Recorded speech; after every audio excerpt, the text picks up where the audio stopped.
안녕하세요. 토요미스테리 디바제시카입니다. 여러분의 구독은 저에게 큰 힘이 됩니다. 1957년 미국 필라델피아. 겨울 날씨가 아주 차갑고 건조했습니다. 사람들의 마음마저 굳어버릴 것 같은 매서운 추위였죠. 그러던 어느 날 한 사냥꾼이 북쪽에 있는 서스퀘나 길의 근처를 방문합니다. 이 부근은 사실 주로 쓰레기나 낡은 가전제품이 막 버려지는 그런 처리장 용도로 사용되던 지역인데요.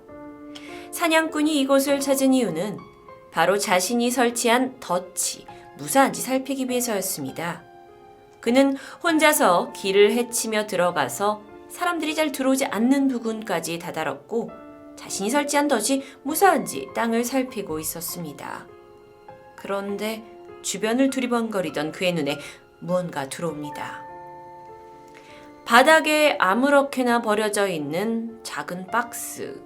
아주 작은 건 아니었고 어느 정도 규모가 있었는데 쓰레기인가 싶었지만 뭔가 묵직함이 느껴졌고 조심히 그 안을 들여다봅니다. 그리고 그 순간 충격에 휩싸이게 되는데요. 안에는 담요에 쌓인 채 사망한 나체의 소년 사체가 있었습니다. 사냥꾼은 너무도 놀랬고 경찰에 신고하려 했지만 순간 그의 머리를 스친 것이 있었죠. 혹시 그러다 경찰이 내가 덫을 놓은 걸 알게 되고 그것까지 압수당하는 건 아닐까? 한참의 내적 갈등 끝에 그는 아무것도 보지 못한 듯 그곳을 떠나버립니다. 그리고 며칠 후 이번에는 한 대학생이 근처 도로를 운전하고 있었습니다. 그러다가 길을 따라 달리는 토끼 한 마리를 발견하게 되는데요. 그는 이 주변에 덫이 놓여 있다는 것을 알고 있었고 혹여 토끼가 다치지 않았나 걱정이 돼서 차에서 내리게 되죠. 한참이나 덤불을 헤치던 학생이 발견한 것은 쓰레기처럼 버려진 판지 상자였습니다.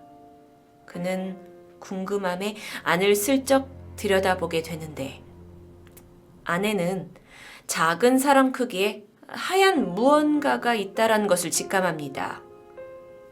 처음에 상자 밖으로 삐져나온 인형인 줄 알았죠. 하지만 좀 더 자세히 들여다보고 나서야 그것은 인형이 아닌 시신인 걸 깨닫게 됩니다. 두 번째 목격자는 바로 경찰에 신고를 하게 되는데요. 1957년 2월 25일 경찰이 현장에 도착을 했고 상자를 살폈습니다. 안에는 약 4살에서 6살 정도로 추정되는 소년의 시신이 있었는데요. 나체였고 담요에 쌓여 있었는데 외관상 몸은 깨끗해 보입니다.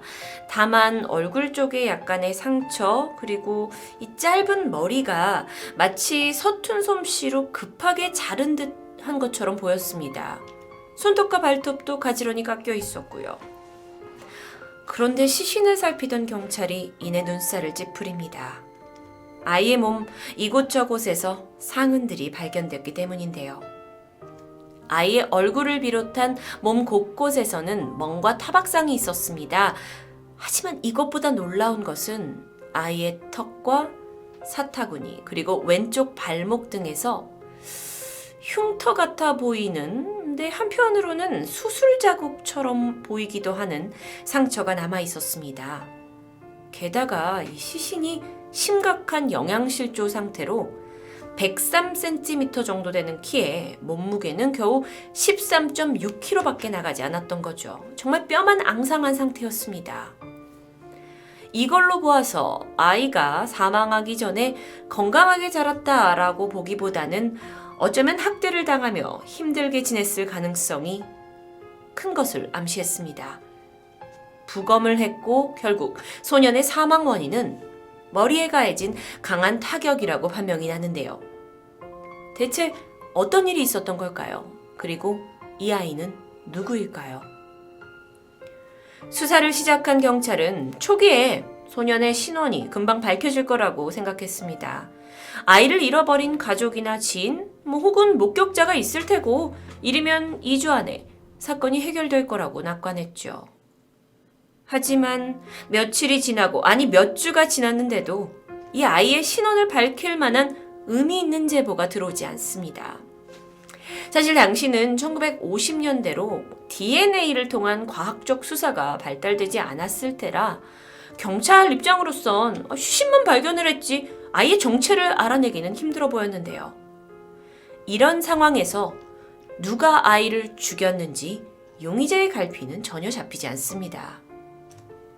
여기서 부검 결과를 좀 더 살펴보면 아이의 식도에서 정체불명의 짙은 갈색 잔여물이 발견됩니다.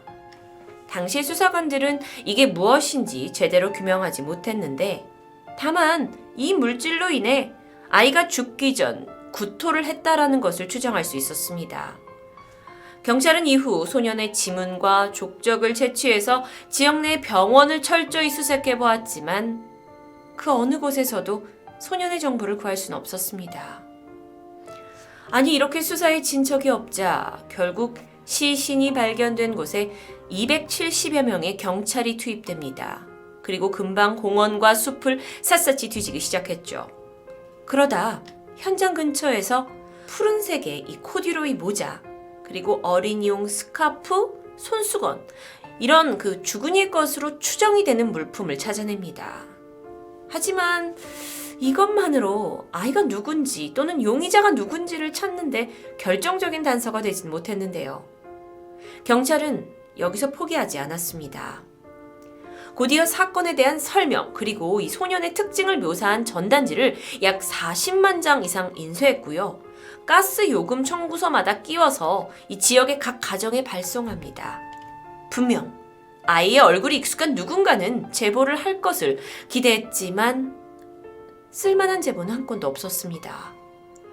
답답했던 수사관들은 어떻게든 이 소년을 아는 사람이 나타나기를 바라는 마음에 좀 색다른 방법을 쓰기로 합니다. 죽은 아이의 시신에 생전에 입었을 법한 옷을 입혔고요. 이렇게 의자에 앉힌 뒤에 사진을 찍게 된 거죠. 그리고 이 사진을 널리 배포합니다. 경찰들로선 이렇게라도 하면 분명 아이를 아는 사람이 연락이 오지 않을까라는 희망에서였죠. 아니요. 몇 주가 지나도 제보는 없었습니다. 이렇게 의문의 소년 시신 사건에 미국의 대형 언론사가 주목했고 이 관심은 몇 년간 쭉 이어집니다. 하지만 끝내 상자 속 아이의 시신을 알고 있는 사람은 나타나지 않았습니다. 그리고 그로부터 7년이 흐른 1965년, 어쩌면 아이에 대한 관심이 거의 사그라들었을 무렵입니다. 불현듯 수사관들이 아이의 몸에 백신 자국이 없었다라는 것을 깨닫게 되고 이에 어떤 걸 추정하게 되냐면 그렇다면 아이의 부모가 떠돌아다니는 불황자거나 또는 최근 미국에 온 새로운 이민자일 수 있다라는 생각을 하게 되는데요. 이에 수사가 다시 불이 붙습니다. 불황자 가족, 이민 가족 이들을 수소문하게 되죠. 그러던 중 형사들이 헝가리 난민을 다룬 지역 신문 기사를 접하게 되고 한 소년의 사진을 발견하게 되는데요. 비슷한 사람 아니야? 경찰은 희망을 가지고 이 신문 기사를 추적합니다. 그리고 그 사진 속 소년의 가족을 찾아 미국의 노스캐롤라이나까지 건너가 방문하게 되는데 기대와는 달리 도착한 곳에서는 사진 속의 소년이 마당에서 즐겁게 놀고 있었습니다. 형사들은 다시 절망에 빠졌고 허탈한 감정을 감출 수 없었는데요. 사실 이 소년의 죽음에 대한 몇 가지 가설들이 있기도 했습니다. 그중 하나가 아이가 근방에 있는 위탁가정에서 자라나다가 버려진 게 아니냐는 의혹. 경찰이 그래서 그런 어떤 가능성이 있을 만한 가정을 수소문했고 조사차 방문해보니 마침 사망 당시 소년의 시신을 감싸고 있었던 그 담요와 비슷한 것이 한 집에서 발견됩니다. 아니 근데 이 담요만으로 결정적인 증거가 될 수는 없었어요. 이 가정의 부모들이 아이를 죽였다는 증거는 찾지 못합니다. 시간은 계속 흘러서 2002년이 되었는데 자신을 마사라고 밝힌 여성이 고백을 합니다. 그녀는 사실 자신의 어머니가 1954년, 그러니까 시신이 발견되기 3년 전이죠. 한 소년을 어떤 부부로부터 구입을 했고 이후 아이에게 육체적, 성적 학대를 지속했다고 말하는데요. 소년의 이름은 조나단이라고 밝히기도 합니다. 그녀의 말에 따르면 어느 날 저녁 식사 시간에 아이가 콩을 먹다가 토했는데 그 벌로 가혹한 매질이 가해졌고 아이가 그만 머리를 바닥에 세게 부딪혔다고 합니다. 그 충격으로 조나단은 의식을 잃어가면서 죽어갔고 그동안 자신의 어머니는 아이를 깨끗이 목욕시켰다는 거죠. 딸은 이 현장에 함께 있었다고 이야기를 하면서 이후에 자신의 어머니가 소년의 머리를 잘라서 신원을 감추려 했고 시신을 유기했다고 증언합니다. 소년의 머리라는 건 머리카락을 의미하는데요. 자, 이 진술은 과거의 부검 결과에서 아이가 사망 직전 구토를 했다라는 거, 그리고 당시 소년의 몸이 깨끗했고 또 하나 그 손가락이 물속에 오래 있을 때 생기는 주름이 있었다라는 점 미리 말씀드리지 못했는데 그 점과도 맞아떨어졌습니다. 또한 아이의 머리카락이 서툴고 짧게 깎여 있었다라는 사실과도 일치하는 진술이었습니다. 더군다나 이 정보는 당시까지만 해도 대중에게 공개되지 않은 경찰들이 내부적으로만 갖고 있던 정보들로 단숨에 마사의 증언에 무게가 실리게 되는데요. 그렇다면 마사의 어머니가 범인이었을까요? 아쉽게도 이 부분은 확인되지 못합니다. 형사들이 조사를 해보니 마사가 과거에 심각한 정신병을 앓은 이력이 있었고 그러다 보니 그녀의 증언을 믿을 수 없다고 판단하게 된 겁니다. 사실 2000년대에 와서 1950년대의 그녀의 진술을 입증할 방법도 쉽지 않았죠. 경찰이 혹여나 하고 그녀의 이웃들과 친구들을 접촉했는데 그들 모두 글쎄요, 우리가 어렸을 때 그녀의 집에서 어떤 아이를 본 적이 없는 것 같은데요 라고 말하면서 오히려 마사의 증언이 좀 불확실하다라고 말해줍니다. 이 때문에 이 가설은 범인을 찾을 수 있을 것 같다는 희망을 줬지만 결국 말도 안 되는 이야기로 일축되고 말았습니다. 결국 이 소녀는 현재까지 신원 미상인 상태로 미해결로 남게 됩니다. 우리는 아직도 그가 누군지, 아이에게 무슨 일이 일어났는지 알지 못하고 있습니다. 그러다 비교적 최근인 2016년 3월 21일 안면 복원 기술로 소년의 얼굴이 이렇게 복원되었습니다. 이 사진은 상자 속 아이의 생전 얼굴로 추정되는 외모라고 할 수 있는데요. 그리고 2018년 8월까지 한 학자가 DNA 프로파일링 기술을 이용해서 이 소년의 신원을 밝혀보겠다라고 말한 적이 있는데요. 글쎄요.